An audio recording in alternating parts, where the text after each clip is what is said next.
তোমরা এই জগৎ থেকে তোমাদের নিজেদের জগতে যেতে পারবে, কিন্তু সেই দরজা দিয়ে প্রবেশ করতে হলে তোমাদেরকে একটি ধাঁধার সমাধান করতে হবে। যা করতে পারলেই সেই দরজা খুলে যাবে এবং তোমরা তোমাদের বাস্তব জগতে ফিরে যেতে পারবে। ভোম্বল, রানী এবং জগা পশ্চিম দিকে এগিয়ে চলে, যেখানে তারা একটি বিশাল বড় প্রাচীন দরজা দেখতে পায়। দরজার উপরে একটি ধাঁধার প্রশ্ন খোদাই করা আছে।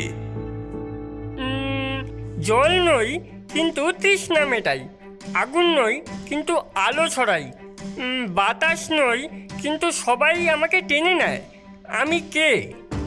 ভোম্বল, রানী এবং জগা ধাঁধাটি নিয়ে ভাবতে থাকে।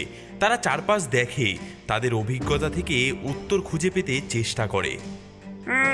জল নই কিন্তু তৃষ্ণা মেটাই, এটা কি হতে পারে? আগুন নই কিন্তু আলো ছড়াই, এটা কি হবে? কি হতে পারে এটা? উত্তরটি জ্ঞান হতে পারে।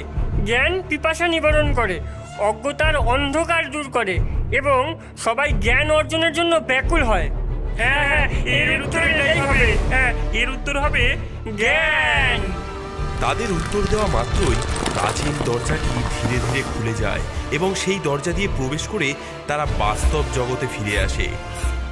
ডাইনি, দেখো, আমি তোমার কটন ক্যান্ডির জগৎ থেকে ফিরে আসতে পেরেছি।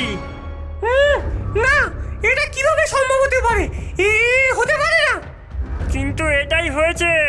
আর দেখো আমি তোমার জন্য কি উপহার এনেছি সেখান থেকে। এই পৃথিবীর সবচেয়ে সেরা কটন ক্যান্ডি। এটাকে তুমি একবার চেখে দেখতে চাইবে না?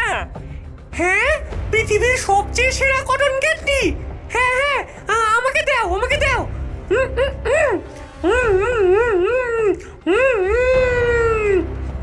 খুব সুস্বাদু। ডাইনি ভোম্বলের হাত থেকে সেই কটন ক্যান্ডি কেড়ে নিয়ে খেতে থাকে, কিন্তু সেই কটন ক্যান্ডি খাওয়া মাত্রই ডাইনি নিজেও তার কটন ক্যান্ডির জগতে চলে যায়। ওরে শয়তানগুলো, আমাকে আমার কটন ক্যান্ডি খাইয়ে বোকা বানালো।